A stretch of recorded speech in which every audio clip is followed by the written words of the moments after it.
Well, once again, the Blue Jays give no run support for Marcus Stroman as they lose 3-1 to the Los Angeles Angels, and Marcus Stroman goes 7 innings, giving up 3 runs, and was dynamite through the first, 4 innings of work, and the Jays offense could give him basically nothing. A solo shot from Lourdes Gurriel Jr. was the only scoring the Jays had in the ball game, and that was it. 3 hits, 1 solo shot. Nothing else. Tyler Skaggs, got to give him the credit. He was awesome. Mixed up his pitching, throwing a curveball for strikes, throwing his curveball, and getting strikeouts was another one. He did an amazing job. The Jays fall to 26-47 on the year, 21 games under 500, people. We're not even halfway through this thing yet, so this is going to be a long season, people. Bear with it. All right, so early on the ball game, it felt like it was going on really fast. Both pitchers working quickly. Both pitchers have low pitch counts.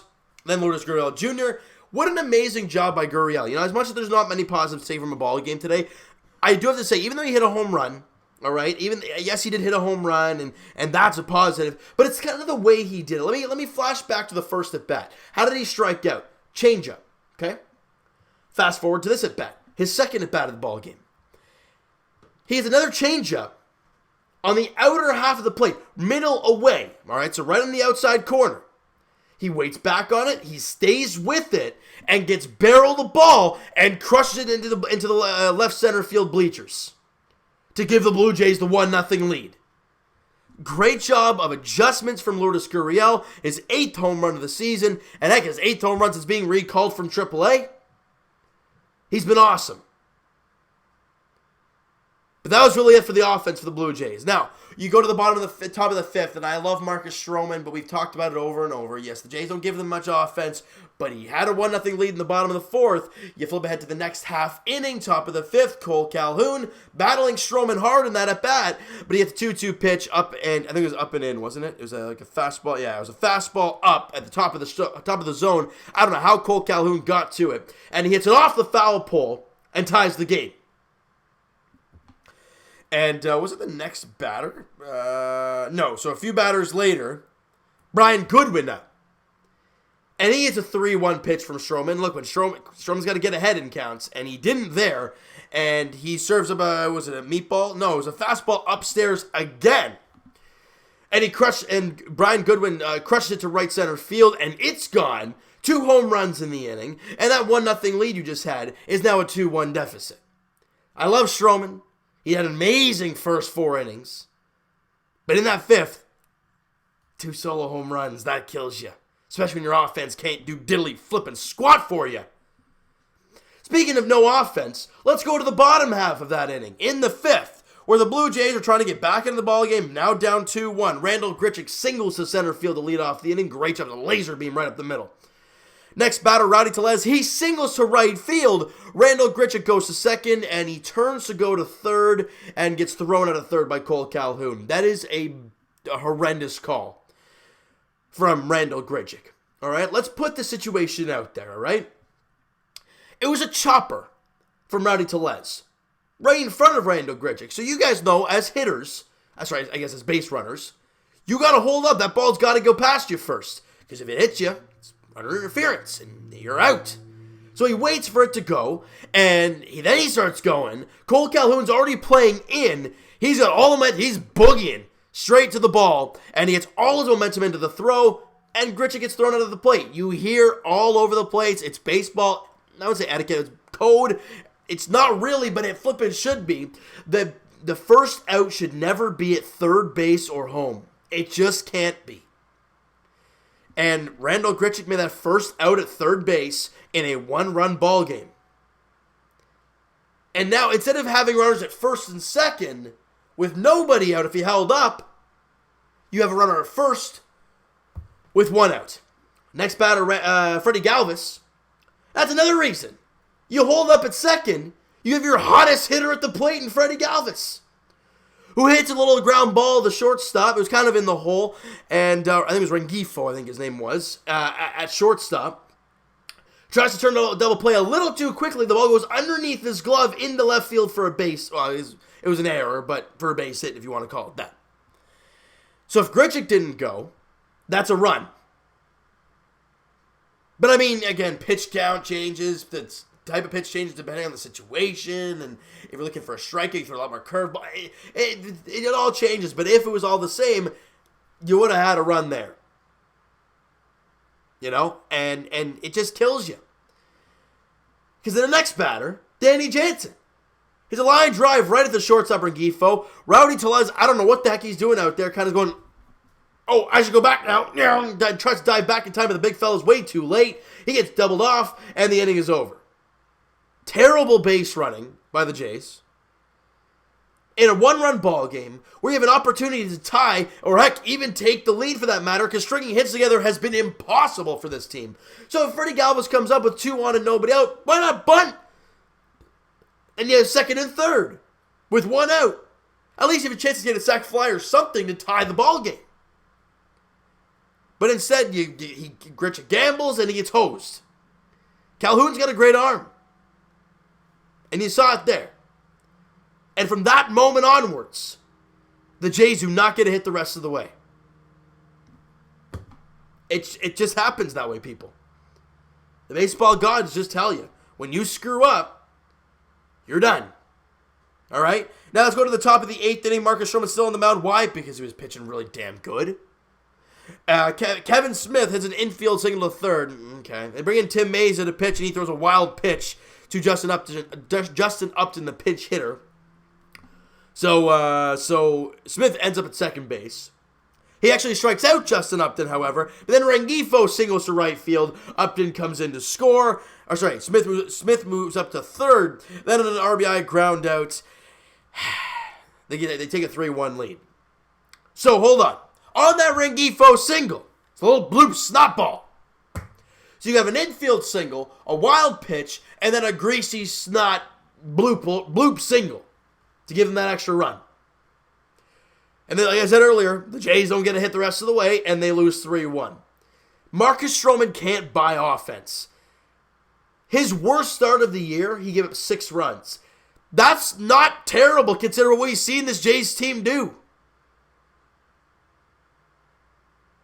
It's awful, you know, watching this offense go out there. Like I said, you already know who got the hits. I already mentioned all of them. Gurriel went 1 for 3 with the home run. Grichuk 1 for 3. Tellez 1 for 3. Stroman went 7 innings, 4 hits, 3 runs. All 3 were earned, 3 strikeouts and a walk. Tim Mays went 2/3 of an inning, gave up a hit, struck out a batter, and threw a wild pitch. And Joe Biagini, didn't do that bad. Inning in the third, 1 hit, no walks, no runs, and a strikeout for Big Joe, dropping his ERA 15 points at 3.45. Excuse me, guys. All right, so that's all we're going to talk about when it comes to this big club, because they sucked. Bottom line. Let's go down to AAA Buffalo, where Bo Bichette went 1 for 4 with an RBI there today. Anthony Alford back in the lineup. He goes 1 for 4, hitting .248 on the year. And on the mound, Sean Reed Foley, 4 2/3, 5 hits, 2 runs, walked 2, but struck out 8 guys. That's what I've learned with Sean Reed Foley, man. He gives up some hits, he walks some guys, bottom line, he gives up runs, but he strikes out a ton of guys. If he can find a way to locate his pitches, he can be a dynamite pitcher for this team. And Corey Copping, excuse me, guys, ends up picking up the loss in the ball game, but goes 2 innings, no hits, 1 walk and 4 strikeouts, and a run, and it was not earned because Matt Dermody came out and screwed it up the rest of the way. So there you go. Matt Dermody, that's the name of the past. ERA of 9, almost 10 down in AAA. Haven't seen him in a while. Don't think we're going to see him anymore. So that is that. And the Buffalo Bills, I think they lost today, right? Was it? Yeah, it's because Corey Cobbin picked up the loss. It was a 5-2 loss to Indianapolis. All right, so we'll go to the New Hampshire Fisher Cats here today as they lost 6-3 to Binghamton. All right, the Binghamton Rumble Ponies. What a name. What an absolute name. Forrest Wall 0 for 4 in the ball game with 3 strikeouts. Not a very good game for him. Santiago Espinal 2 for 4. And Riley Adams 2 for 4 with a run scored. Way to go there. And Chad Spanberger goes 2 for 3 in the ball game with a walk. He's hitting .214 on the year. Good to see him doing well. And on the mound, Hector Perez gets absolutely lit up. 5 innings, 8 hits, 5 runs, walks 3, and strikes out 4. He's had a tough season, man. He has really, really had a tough year. All right, so let's go down to the Dunedin Blue Jays, where they are back in action after their All-Star break. If you want to, after their All-Star break. And yesterday they lost 6 to, or was it yesterday? Tuesday. Today. They had a doubleheader today, excuse me. They won 6-4. They had a walk. I think it was a walk-off two-run shot from Casey Clemens, I think it was. I think I heard that earlier. Cal Stevenson 1 for 4 with an RBI. He walks once and scores a run. Good job there. Where are we here? Demi Orlemoye goes 2 for 5. The Canadian kid with a run scored, hitting 204 on the year. And Clemens goes 1 for 4 with a two-run shot and the walk-off. Good to see that. He only hit 170, but that's good to see. And like I said in, I think it was last video. No. They must have had a rain delay. I don't know. Anyways, TJ Zook had a tough game. 4 2/3, 6 hits, 4 runs. All 4 were earned. Walked 1 and struck out 5. Wasn't very good in his time there. Oh, I apologize to you guys. Running nose right here. It just came on. I don't know what's going on here. Yeah, I have no idea. So the Lansing Lugnuts, I wasn't going to talk about them a whole lot because they're on their All-Star break. But my man Josh Winkowski in the All-Star game down there in A-Ball. He was actually the starter, all right, for the, was it the East? I think it was the East. Yeah, the East team. Good job. He was an inning, no hits, no walks, strikeout. Good job in his All-Star there. Good to see there. Great to see. I could see him in Double-A. Sorry, not Double-A. Dunedin by the end of the season. Now, with teams like the Vancouver Canadians and the Bluefield Blue Jays getting going now, we're going to start to get in with them a little bit here. There's not a lot of players, though, in these teams that I'm going to find that are prized possessions. I think at some point, right? I know Adam Kloffenstein's one of the guys. I think he's in Vancouver, and maybe he's on Bluefield. I'm not too sure. You're going to see guys like Alek Manoah and Kendall Williams and guys like that starting to get in there. So that's going to be exciting eventually. But Ronnie Brito goes 1 for 3 for the Vancouver Canadians. Gregory Contreras, a guy that I kept an eye on last year there in, I think it was it Lansing? I don't know. Anyways, good-looking young player. He went 2 for 3 in the ball game with an RBI. He has a 273 average down there. He's 1998, so I think he's, 20? 21? Depending on his birthday, I guess. So, you know what? Keep an eye on him down there. And that's it. That's really it for Vancouver. And down there with the Bluefield Blue Jays, I think there's really nothing. They're playing right now. It's the bottom of the 9th inning. The Bluefield Blue Jays are up 2-1.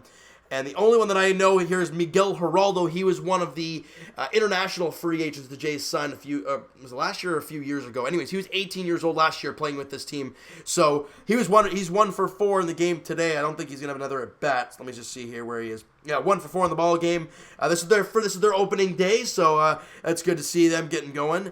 And that's it. Nothing else. All right? Jays stink. They're 21 games under 500. They're really difficult to watch.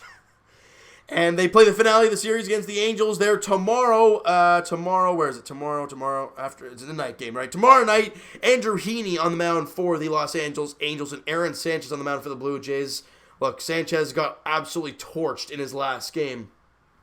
Let's see what he can do tomorrow. 7:07 first pitch at Rogers Center as they look to avoid the sweep of the Angels. If the Angels do win that, they swept both series against the Blue Jays this year. They would be 6-0 against this team, and it's rough. All right, so 7:07 tomorrow night, guys. All right, so you know what, guys? That is going to do it for this one. You guys enjoyed this video, and you enjoyed not the game today. Smack that like button. Do appreciate that, guys. Hit the subscribe button if you guys have not already. Comment down below your thoughts on the game, the video. Lourdes Gurriel, Marcus Stroman, the offense in general, that weird 5th inning where the Jays just had absolutely brain fart after brain fart. I want to hear your guys' thoughts on all of that stuff. Anyone in the minor leagues that I did not touch on that you guys wanted to talk about, go right ahead down in the comments below, guys. And check out my main man, Mo Buckets, on Twitter, Blue Jays Wave on Instagram. Ladies and gentlemen, it is June 18th. So hopefully by the end of June 30th and onwards, I'll be having a good chat with him on the podcast at some point. Blue Jays Wave on Instagram.